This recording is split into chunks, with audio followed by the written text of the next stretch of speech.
¿qué tal? Nosotros somos el equipo 5 y hoy les hablaremos sobre la caída de la URSS. De cómo un bloque socialista dejó de existir de casi un día a otro, con semejante influencia política, ideológica, económica y tecnológica, ya que formó parte importante de la historia en el siglo XX. La Unión de Repúblicas Socialistas Soviéticas, los comunistas y los Estados Unidos peleaban por ser la nación más poderosa del mundo. La Unión de Repúblicas Socialistas Soviética y los Estados Unidos se enfrentaban en una guerra armamentista, convirtiendo a Estados Unidos como el ganador y dejando a la Unión de Repúblicas Socialistas Soviética como el perdedor, ya que no fueron capaces de continuar con la guerra. En 1979 se vieron con una gran crisis económica y política. Ante tal situación, Mikhail Gorbachev aplicó en 1985 las políticas de Glasnost y Perestroika, con la finalidad de convertir a la Unión Soviética en una democracia y la inversión de capitalistas extranjeros. Tomando en cuenta que en el socialismo soviético es el Estado el que toma las decisiones y es propietario de las empresas, el Estado tenía la responsabilidad de planificar la economía y la producción en cuanto a las cantidades, cómo y dónde se iba a producir. Así que las empresas eran dirigidas por personas de altos mandos dentro del Partido Comunista. Así que muchos de los problemas económicos que llevaron al declive de la URSS eran por la mala administración política en las empresas. El hecho de la mala administración en las empresas hizo que los gastos superaran los ingresos. Esto, aunado al gran impacto que había dejado la Guerra Fría anteriormente, hicieron, obviamente, que la economía se hundiera bastante. Y aunque en 1985 se implementan reformas para ayudar a superar la crisis, esto no sucede así.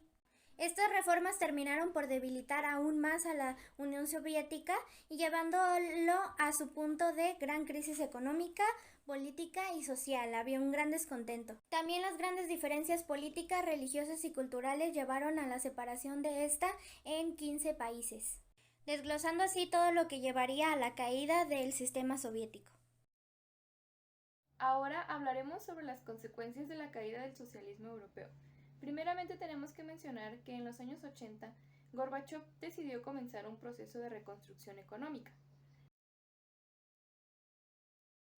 A finales de 1991, el presidente de Rusia, Bielorrusia y Ucrania firmaron en secreto el Tratado de Bela-Vechia, en el cual se declara la disolución de la URSS y se inaugura la Comunidad de Estados Independientes. Con ello, la Unión Soviética se dividió en 15 países independientes, incluyendo lo que ahora es la URSS. Entre estos encontramos a Rusia, Estonia, Letonia, Lituania, Bielorrusia, Ucrania, Moldavia y Georgia, además de Armenia, Kazajistán, Uzbekistán, Turkmenistán, Kirguistán y Tayikistán. Obviamente el más beneficiado de la caída de la URSS fue Estados Unidos, ya que la URSS era su principal rival económicamente hablando y políticamente también. Después de la caída, Estados Unidos se declaró como la superpotencia hegemónica del mundo a nivel económico, político y militar.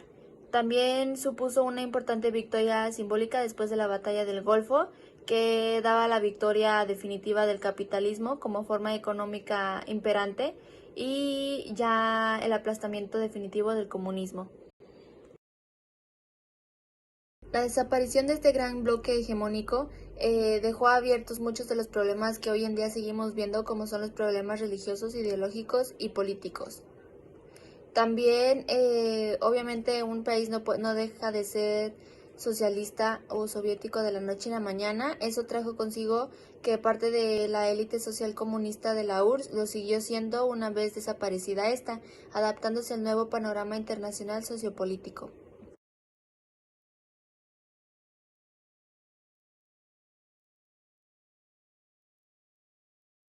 Hablemos sobre economía. Sabemos que durante la Guerra Fría, la URSS combatió a los Estados Unidos a través de terceros países, financiando dictaduras, insurgencias, guerras civiles y revoluciones. Sin embargo, la URSS inició un periodo de crisis económica en la década de los 80, que se intentó paliar con las reformas del Perestroika y Glasnost. No había abastecimiento energético básico, la producción siderúrgica y petrolera se estancó, las plantas de generación y transmisión estaban anticuadas y les faltaba mantenimiento, como es el caso de Chernobyl. El sector agrícola y producción de cereales no registró alza alguna respecto a la década anterior, etc. Todo esto contribuyó al colapso de la Unión Soviética, donde la crisis perduraría hasta 1998. Desde la disolución de la URSS, el país pasó de tener una economía aislada y de planificación centralizada a tener una economía globalmente aislada. Actualmente, Rusia es un mercado singular, que por un lado se basa en la exportación de recursos y bienes de consumo, y por otro lado tiene una gran experiencia en sectores tecnológicos, como la industria aeroespacial, la energía atómica y los complejos militares e industriales. El PIB de Rusia alcanzó los 1.47 billones de dólares en 2010. Sin embargo, debido a la pandemia del COVID-19, la economía se contrajo en menos 4.1% del PIB en 2020.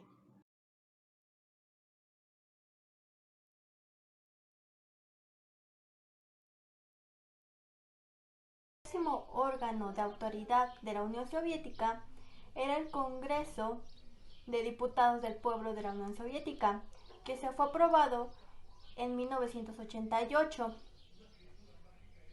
por el Soviet Supremo. Organismo económico. Fue fundado en Moscú en 1949 el organismo de Comecon, que era un consejo de ayuda mutua económica. En sí era una organización de cooperación económica en entorno a la URSS y los países socialistas, cuyo objetivo era el fomento de las relaciones comerciales de los miembros del Estado para contrarrestar a los organismos económicos de la economía capitalista. Un organismo militar fue el Pacto de Varsovia, que fue un pacto de amistad que se fundó en 1955, que los integrantes de este fue Bulgaria, Checoslovaquia, Hungría, Polonia, República Democrática, Alemania, Rumania y la Unión Soviética. Se formó para una red de apoyo en caso de que uno de los miembros de este pacto tuviera un ataque a su país. La cultura soviética fue caracterizada por el apoyo del gobierno al realismo socialista. En los años de 1950 y 1960, la mayor experimentación en formas de arte llegó a estar permitida de nuevo y el cine recibió el apoyo del Estado. Y a pesar de las forzosas relaciones entre la Unión Soviética y el Occidente, algunas películas de la Escuela del Cine Ruso ganaron prestigiosos premios en competencias internacionales. Además de prominentes figuras culturales rusas como Dostoyevsky, Tolstoy, Glinka y Pushkin, se han convertido en nombres familiares en todo el mundo. Trabajos de numerosos escritores rusos han sido traducidos en incontables lenguajes, y El lago de los cisnes y El cascanueces son los ballets más populares de todos los tiempos. En la actualidad, el largo alcance de la cultura rusa puede ser visto en su contribución de las artes, por ejemplo, el estilo de Malevich, reflejado en la icónica pintura Cuadrado Negro. Bueno, yo voy a hablar sobre la educación en Rusia. Aquí se imparte sobre educación primaria y secundaria, que vendría siendo la educación infantil primero. Esa se compone de 2 ciclos. El primero pues comprende la atención a los niños pues desde 0 hasta los 3 años, y el segundo ya es gratuito y va desde los 3 hasta los 6 años de edad. Esto es como de carácter voluntario. Sigue lo que es la educación primaria, que comprende 3 ciclos de 2 años cada uno. En total pues son 6 cursos académicos, que son desde los 6 hasta los 12 años. En pues adquieren los aprendizajes básicos, que es como la expresión oral, la lectura, la escritura y el cálculo aritmético. La educación secundaria obligatoria consta de 4 cursos académicos que se realizan entre los 12 y 16 años de edad. Su finalidad es lograr que los alumnos adquieran los elementos básicos de cultura ya sea humanísticos, artísticos, científicos y tecnológicos. Bueno, luego seguiría el bachillerato, que este forma parte de la educación secundaria postobligatoria, por lo tanto pues tiene carácter pues voluntario. Este consta pues de 2 años de curso académico que se realiza entre los 16 y 18 años de edad y pues se desarrolla en 4 modalidades diferentes. Bueno, también está la educación no universitaria y universitaria. En este se encuentra la formación profesional, que oferta en torno a 150 ciclos formativos con contenidos teóricos y prácticos adecuados pues a los diversos campos profesionales debido pues a su amplia oferta. También están las enseñanzas artísticas, que estos abarcan la música y danza, que estos son de grado medio y superior. Las artes plásticas, que estas incluyen en los estudios superiores de cerámica y los de vidrio. Y diseños en grado medio y superior. Enseñanzas del arte dramático en el grado superior de conservación y restauración de bienes culturales, que